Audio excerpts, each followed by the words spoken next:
Thank you for joining us. This is our second lecture in our Making a Meaning program. You guys had the chance of trying to understand volumetric composition the first half of the week. Hopefully, Mr. Andrew Zago will make sure that you are a little bit more puzzled and confused when you are right now.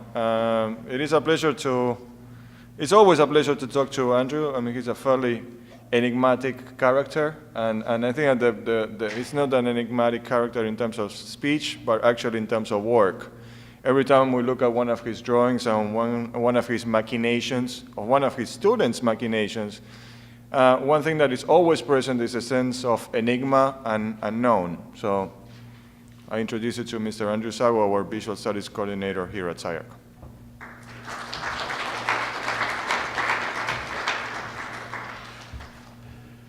Thank you, Alexis. It's a real pleasure, actually. It's a pleasure to come to SCI-Arc.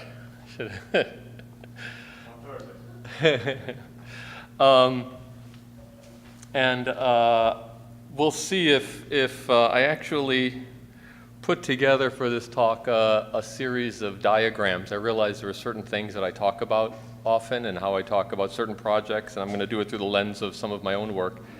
And so maybe this would pop the enigma bubble. Maybe I shouldn't do that. So maybe just give me a signal if it looks like I'm being too clear, and I'll backtrack. Well, welcome to SCI-Arc for all of you. This is your second week, right? Week and a half into it. Let me just ask something. How many of you are going to be starting the MArc-1 program in the fall? Most of you, right? The majority of you. You know, it's a little bit of maybe also. I mean, maybe I would hope it's maybe of interest to everyone, but it's especially aimed towards all of you. As it turns out, I'll also be coordinating the first year and especially the first semester, the fall semester for you guys, and some of this may touch on some of that. But as I mentioned, I'm going to be showing a number of ideas around the question of the volume in architecture. And I'm going to do it by just showing some one or two images of projects, and I'll be doing it through the lens of my own work, but I hope some of the things I talk about have some, I think I would argue that it has some general relevancy within at least some portion of architecture.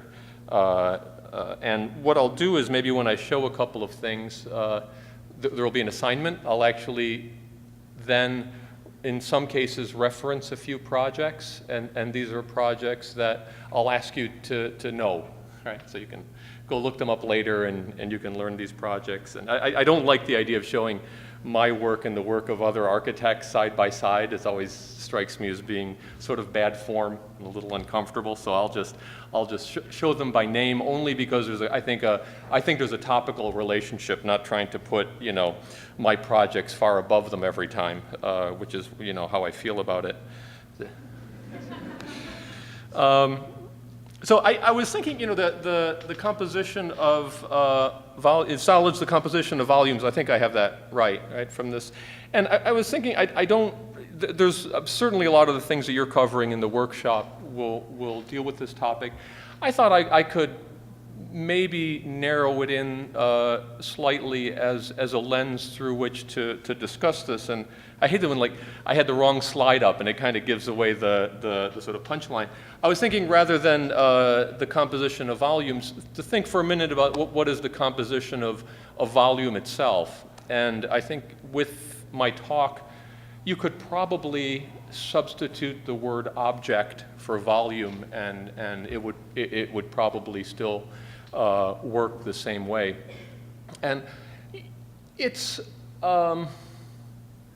I think it's possible to look through work in architecture over the last maybe 30 years or so, and see, among other things, interrogation of the status of volume and the status of the object itself. And I suppose this comes from, I was trying to think of, on my way over here, how to express that exactly. I guess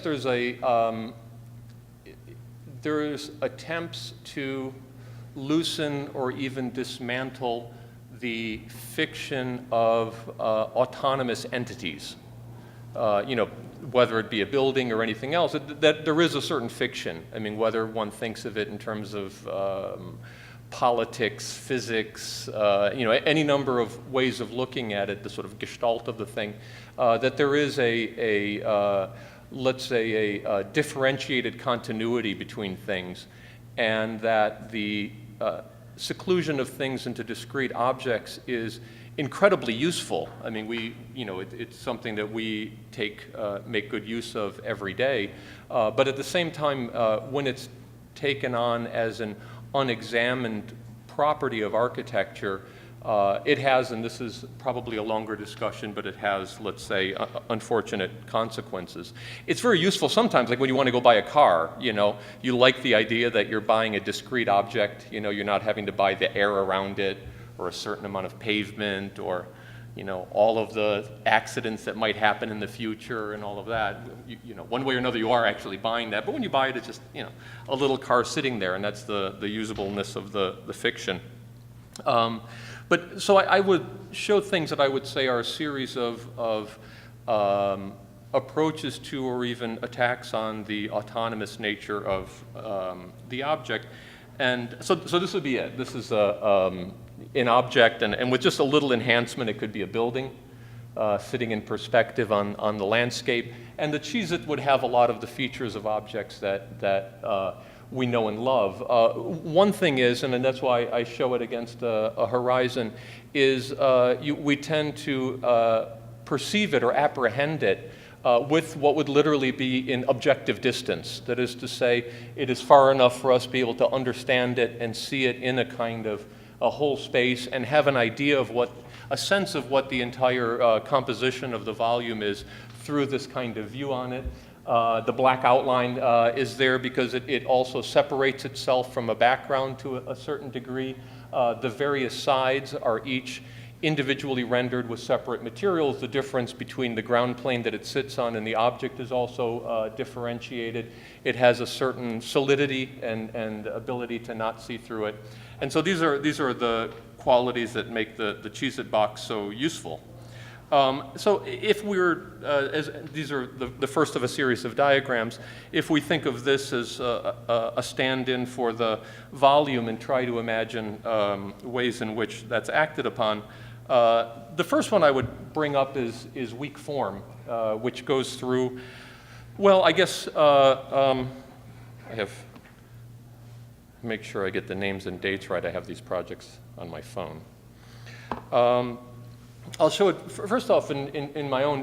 Jeff Kipnis, who's a faculty here and a regular advisor to the graduate thesis program, among other things, referred to weak form, which was something that we were working on in my former office a number of years ago, certainly things that were going on in Peter Eisenman's office in the late 80s and early 90s, as a disciplined relaxation of geometry. And what that meant was that it was difficult simply by that you could arrange the geometry of the surfaces in such a way that it was difficult to get that overall sense of where it was. As you moved around it, it would appear to have different kinds of projections into space, or at various times, and at various times being differential into the space, and that one started to loosen the overall reading of it. The perfect example of that is the F-117, the stealth fighter. Interesting if you know anything about the history of it. It's not aerodynamic. It's in fact quite the opposite, and it has a computer guidance and engines that are engineered in such a way that it can constantly correct its course. All of those angles are there because they figured out which relationships. It turns out radar reads geometry really well, and if you set up certain relationships, it befuddles radar, and it can't tell whether something is there or something is not there. We'll get back to that in a second. This is a project we did a number of years ago. It's called the Olympic West. This was with my former partner, Bahram Sherdel, who used to be a faculty here for a number of years as well. And this was finished about a week before the first picture of the F-117 came out. I was told by Paul Lubowicki, a former faculty here, that I should sue Lockheed. He thought that was the logical course. If that worked, actually, I wouldn't be here now. But of course, so the whole idea was that this was also trying to, at the time we were trying to figure out how to do the same thing. It's a commercial office building on the west side of Los Angeles for a competition that we lost. But the whole idea was to make this giant object, which is what a office building wants to be, and try to figure out ways for it to have an ambiguous relationship to space. And that's why I bring up also this is one sculpture, Tau, by Hunter College in New York by the sculptor Tony Smith. And actually, his work is something that you should know and that we'll be looking at quite a bit over the first semester. Another project that was also done this time together, I used to have a partnership with both Bahram Sherdel and Jeff Kipnis, and this was a urban design competition for the city of Montreal with weak form towers. The other weak form, a couple of other projects that would relate to this that you should know is the Nunotani Corporation headquarters building by Peter Eisenman, and that would have been 1990 to 92. There's two versions of it, and I'm only talking about the first one. The second version of it is not, I don't think is very important. The first one is quite terrific. Another project by Peter Eisenman is the master plan for Riebstock Park in Frankfurt, Germany, which was a major housing project. The next thing is the sectional object. I discussed this idea of there being a objective distance, that one has a clear perception of the object by having it at a certain distance. It's very interesting. One thing that I always took as one of my inspirations for thinking of the sectional object is the chapter in Moby Dick where they try to pin down descriptions of the whale. And he goes through how, you take it out of the water and it's limp and you don't get it. You can reconstruct its skeleton, but the exterior form is so wildly different than its skeletal form, you don't get it. And all of these various paintings and depictions of it are wrong, and that the only way you can actually see it is to get off the whaling boat into the little dinghy with a harpoon and be standing there with the thing ready to capsize your boat, that you had to actually remove the distance, and you had to be there, in that case, in immediate peril of death, of mortal danger, in order to be able to gather what that thing was. And so it seemed as if one could create a very different relationship to projects through that kind of juxtaposition. This is the great Buddha in the cave in Sokudam in the southern part of Korea. And this, always shot with fisheye lens because it's a little tiny domed cave, and within that cave there's a very, very large Buddha and then a series of sculptures around the edge of it. And so the only way you can sort of come to understand that statue is through physical proximity, sort of extreme physical proximity. And then what happens is the privileged space of the center, part of one of the qualities of the sectional object, is displayed from the center to the periphery, and you sort of sidle along the edges of it in order to gain a sense of it. Or here, I forgot which museum in Norway this was when they were installing. Apparently it's sitting there, you can go inside this whale and there's a little coffee shop in it. If any of you have ever been there, but this was putting it in there. And of course, the whale in the Hall of Marine Mammals in the Museum of Natural History in New York is one of the great examples of a sectional object as well. And this is something that there would be quite a few projects to mention in terms of this. I'm going to show you one is a very small thing that I did, which was an addition. And what you see in the background is a Korean Presbyterian church in suburban Detroit, a fairly undistinguished building. They needed a new narthex, but a new entrance to it as well, and they wanted a cross. And I didn't want to, it's difficult to do a cross. You know, you could look through the history of modern architecture churches and find, it's like, where's Waldo? Where to figure out how to hide the cross so it doesn't become, and I thought it would just make it so big, like the Moby Dick, that you actually couldn't see it. And so you see it through these slatted blinds. As you get closer to it, the blinds make it disappear. And then, you know, when you go to enter, all you see is this protruding rectangle. I don't have pictures of it, but like with the Moby Dick, the only time you see the full cross is when you're in this very narrow space between it and the surrounding space. So the object and the thing contained within it begin to approximate the same size. Here is a installation that I'd done just down the hall here. Jason Paynes will be opening on Friday. This was called Cipher, and this was for the SCI-Arc Gallery. This is a cutaway view, if you will, because you know there's a wall going across there. And so it was a rectangular solid, but there was no place where you could ever actually see it. You'd enter from this door, and then you had to slide in a very narrow space between the assemblage and the piece itself in order to gain access to it. The other one, and if I wanted to go back to the sectional object, another Peter Eisenman project I would mention is the Carnegie Mellon Research Institute in Pittsburgh, 87 to 89, and one that I think has been undergoing an understandable revival. It certainly has been showing up around here a lot, which is a difficult to find project, but an important one by Jean Nouvel and Philippe Starck. It was a competition entry for the Tokyo Opera House competition. The next diagram, and this is really, I suppose, I won't have other references for it, what I would call the involution, like an ingrown toenail, which addresses this problem of the sectional object, that while you may create a certain relationship between that object and its containing space, the problem is that it's the kind of Russian nesting doll problem, that it itself has a, you know, it has a container, and then what do you do? So the sakuran, where you can just put it in a cave, that's fine, because the bigger object is the earth, I suppose. Or in a SCI-Arc installation, where you can say in an installation, I'm not responsible for the outside of the building. This is a purely interior project. You can do it. But in other projects, we were looking, and this was a subject of a studio that I had done a year or two ago here at SCI-Arc, where if you could imagine the outside object, looking at, let's say, the contemporary introduction of unusual topological conditions into architecture, if you could take the outside object and basically grow it back into itself, so the outside object also becomes the interior object, and you have both conditions at once. This is a Fast Life logo, which is pretty close to that, so you could see the space that you occupy as all of the eyeballs, and that the skin comes around, pierces back through itself, and becomes a discrete object on the inside.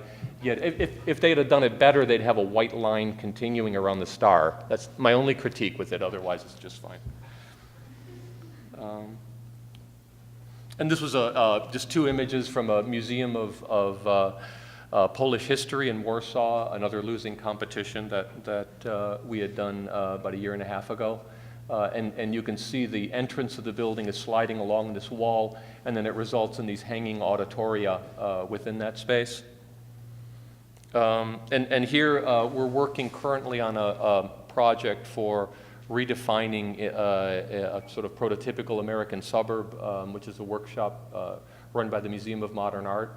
And in that, we've been working through this idea of the involution as a kind of, let's say, alternative to either the cracker box, or let's say the mid-century California model, or even the Schindler model, where you would take an interior space and fold it out. What we were imagining instead, which is possible with the involution, you can see it over on the right side, of taking an exterior space and actually bringing it in and making it an internal condition. The last one, which is, I suppose, density would be the word for it, is about let's say, the physical solidity of volumes, or the physical solidity of objects themselves, and things that try to imagine a third condition that's not simply saying something is a solid or it's a void, something is a box or it's full, but that there might be a third sort of more ambiguous condition which is more difficult to describe. This was an early study model for a project I had done with an architect, Mark Anderson, who's now up at Berkeley, for an extension to the Prado Museum in Spain. This was a project also done with Mark Anderson, and he and I were collaborating on a few things around this idea of sort of difficult density, and this was for a community pavilion in the city of Detroit where you would take a couple, although I'm going to say this because this was, what year would this have been? 99 or 2000. This was taking some abandoned and burned houses, taking them apart and reconstituting them in the location of the former house to make this to make this kind of community gathering space. I just wanted to date it because since then I'd like to impose a moratorium on projects that try to make art out of either abandoned houses or urban farms in Detroit. That's my. There was a funny article in The Onion that my daughter sent that artists have declared that all decay that can be used for art has been used up in Detroit, and it's all gone. So, I have an office in Detroit as well. This is also in Detroit, done almost the same time as the other pavilion, this one built. This is for an organization called the Greening of Detroit, a tree planting nonprofit in the city. On a major boulevard, I could give you a longer description of it, but the key point is it was to, so that when they have outdoor classes for children, they can have shade and protection from rain when those conditions happen. This is a series of 5.5-inch clear polycarbonate tubes that are hanging from wires, so all of the tubes are separate from each other and not touching, and they're clear. But so it's a sort of atomization of matter across a kind of cloud. As it turns out, not as it turns out, as it was designed, it both blocks sun effectively because of accumulation of the striation of the clear tubes, and also rain doesn't get through. Each tube has a small slot in it, and even though they're not touching, water tends to drip and fall from one tube to another. Someone described it to me yesterday as a giant wedding champagne pyramid. Eventually it goes somewhere. It works like that, and even in pouring rain you can stand underneath it and not more than a few drops get through. So this is a sort of performative edge on that idea of this ambiguous states between solid and void. And then again, the Cipher project, it functioned in the space as a sectional object, but it was very much this sort of dense grid that performed as a theater and public space. And in terms of the density projects, just to go back to this for a minute, a couple of projects that I would mention is the Dominus Winery by Herzog and Demeron that some of you no doubt know, as well as the 2 or 3 different signal box designs by Herzog and Demeron for the city of Basel. The last one is something that's we've been working on fairly recently, which I call the Infusion. The infusion is the opposite of an extrusion. It's something formed by pushing in, like a coin is considered infused when you mint a coin. And this is maybe more related to weak form if the idea that an object tends to, if you think of sculpture, if you think of buildings, they tend to express themselves through figures, whether they're complex or simple, that have an outward expression, an outward extension, an outward curvature. And so imagining certain features, let's say, of Baroque urbanism, such as you can find in Rome, taken into an extreme where the entire building becomes more like, let's say, an asterisk, as opposed to if the building on the left is an exclamation point that asserts itself at the expense of surrounding space, the building on the right is an asterisk that is inflected purely by things outside of itself. And this would be the infusion, a kind of a Boolean out or an ice cream scoop or a melon scoop out of a building. And then I would show this project, which is an early study model for a museum of Korean history. This is in central Seoul. This is one of the final renderings for this competition, also lost. It's an existing building that needed to remain. This is a perforated steel skin that went over it with varying degrees of opacity to it. And an entire ground condition, that's another discussion.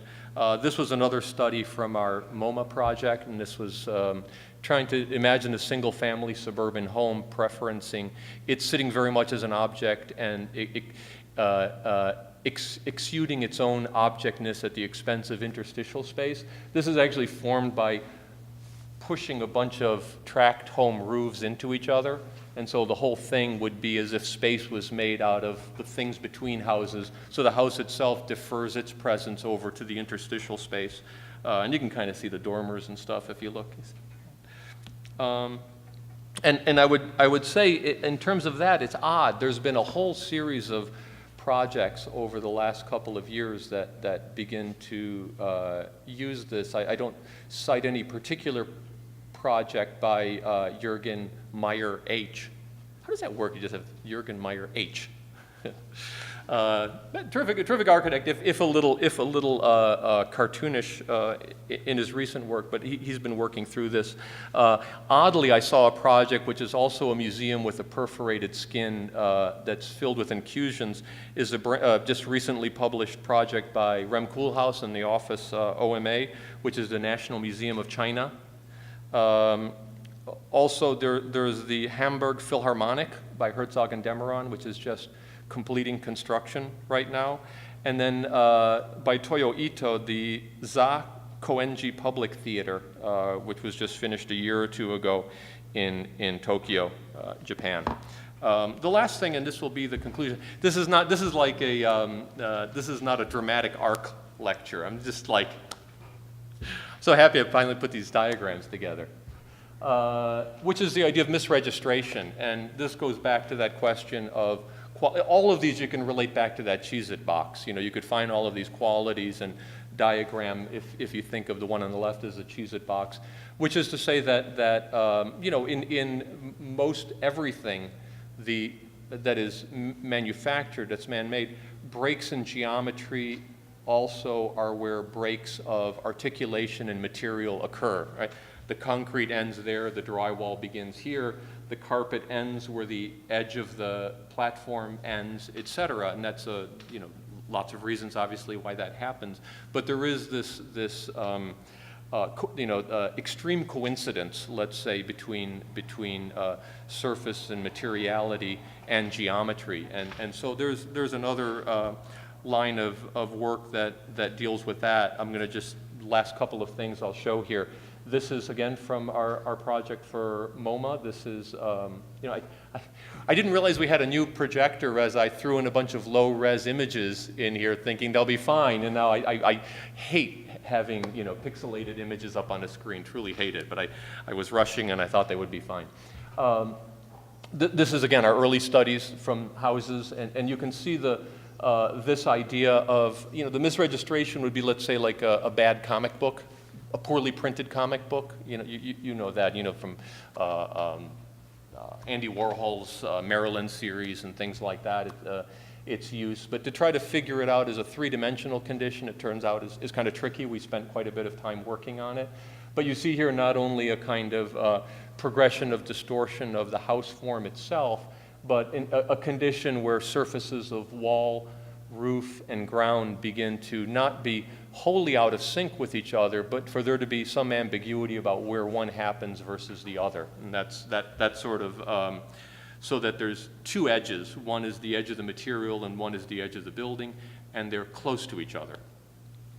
This is a site plan from SAME, and misregistration, or the relaxation of boundaries as we're calling it, this was an early kind of study sketch for the subdivision that we're working on out in Rialto, California. If any of you from the Inland Empire?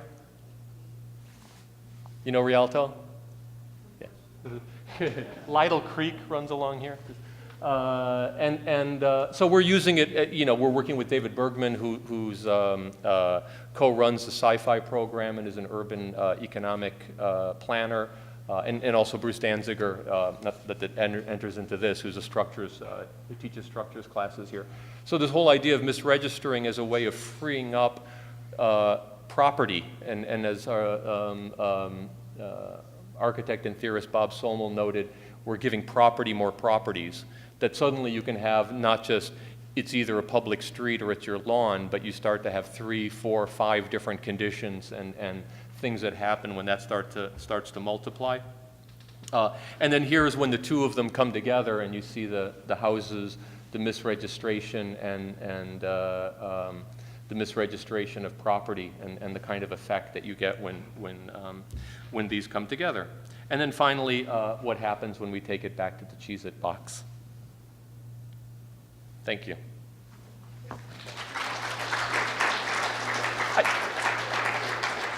I hope that wasn't too short. I wanted to make sure if there were time for questions that you know. If you have any questions, please raise your hand and wait for the mic for the recording.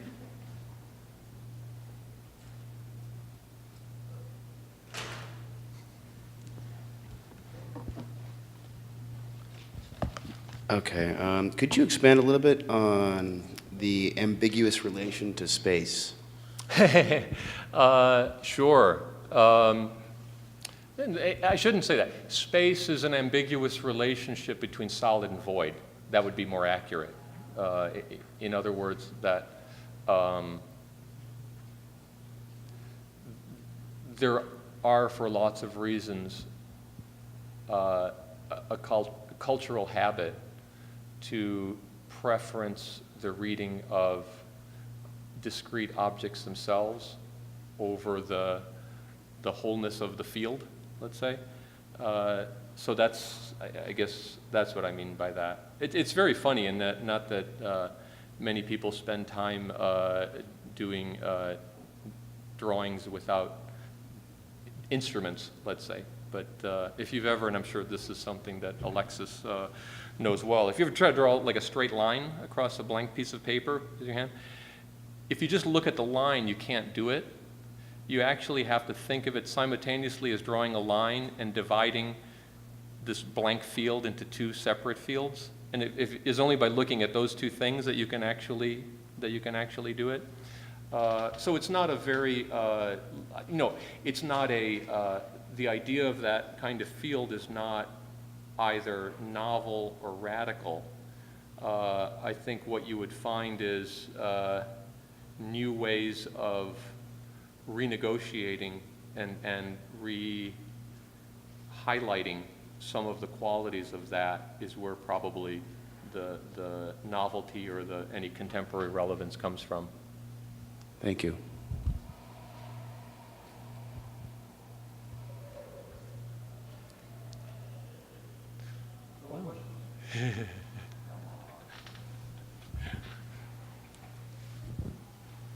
For the project with the tubes in Detroit, like the Suburban project, did you actually like test the ability of the tubes to be separated but still block the water, or did it just happen to work out that way? No. Yeah, that was tested. That one's not Suburban Detroit. That one's right in the city. It's right, in fact, in the shadow of the Lafayette Park, a complex by Mies van der Rohe. That's if the photo was taken the other way, you would see the towers in the near distance. No, it's very funny.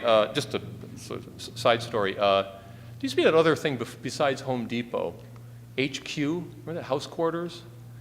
And then they went bankrupt. And what they would sell are these polycarbonate tubes that you would slide over a fluorescent light. So if you had it in a shop or something and it broke, glass wouldn't come down. So they were selling for like $1 each, and it was exactly 1/3 the size of this. So we just bought a bunch of them, set up a whole 1/3 experiment, and had it up on my roof.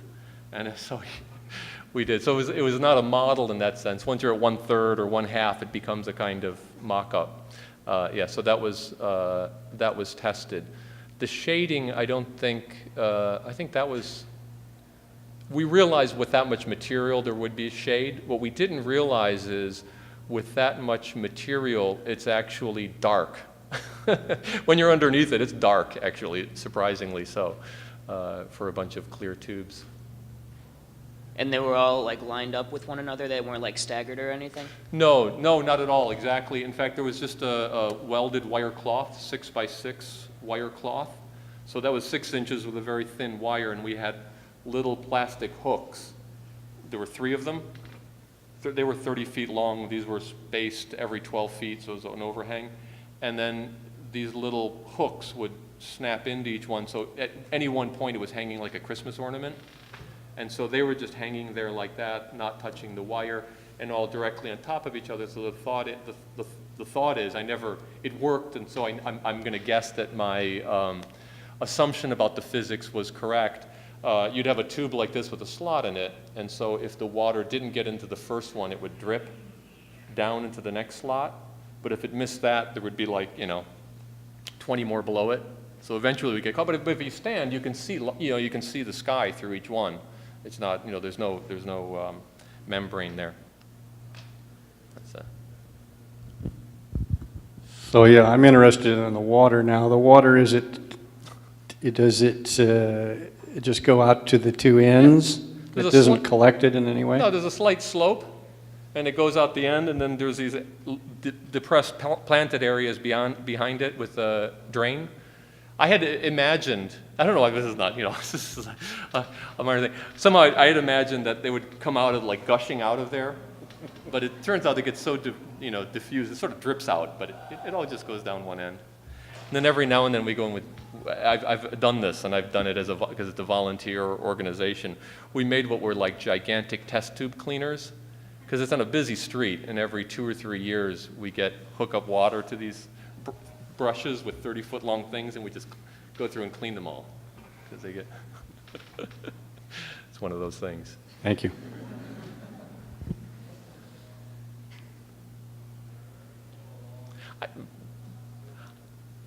I'm happy to talk for a very long time. I don't know if you don't have. I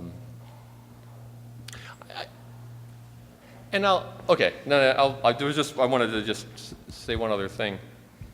Sorry. Yeah, sorry about that. I didn't mean to interrupt okay. you. I was just curious about your creative process. I noticed that you sort of seem to come from a conceptual place at the outset, such as with your project of mashing together the suburban roofs. Mm-hmm. So I was just wondering if you could speak to that, like how you kind of arrive at that initial creative impetus, and then how you bridge the gap to what actual structural materials you use, such as with a Korean museum, like you have this sort of abstract form, and then you decide you'll use steel mesh to be the actual physical presence of that. Yeah, a couple of things. I don't think there's one answer to that, and I think every architect would their own the idea of I think in part what you're asking about is technique or working techniques, and I think you could identify certain rigors of technique within certainly that we try to have within my office and within the work of architects that I admire, and in the lack of rigor, I think I can sort of always smell the problem. But what actually constitutes that rigor is it's a little bit something that one has to kind of roll up one's sleeves and figure out by oneself. But for instance, like with the the roofs coming together, that worked out because we had 50 other models that I'm not showing. So it's not conceptual. I mean, it's really important to understand that there is a degree of that kind of clarity of idea that's important in architecture, but I would argue that it's not a conceptual field. It is, in its most literal sense, a creative field. That is to say, when your mother talks about you, say, "Oh, Sarah, she's so creative. She's always thinking of new things." But actually, that's not creating, that's just thinking of something. Creating something means you actually sit down and you do it. And it's actually in that process that the entire conception of what a project can be comes out. I would say, admittedly, after a number of years of doing it, you get, you can jump ahead sometimes a couple of steps, sometimes you can't. But it's really the outcome of working techniques and the outcome of work that generates the concept rather than the other way around. Yes. I mean, the other reason one of the reasons I wanted to show this, I assume you've all had a sense, if you didn't before you're coming here, that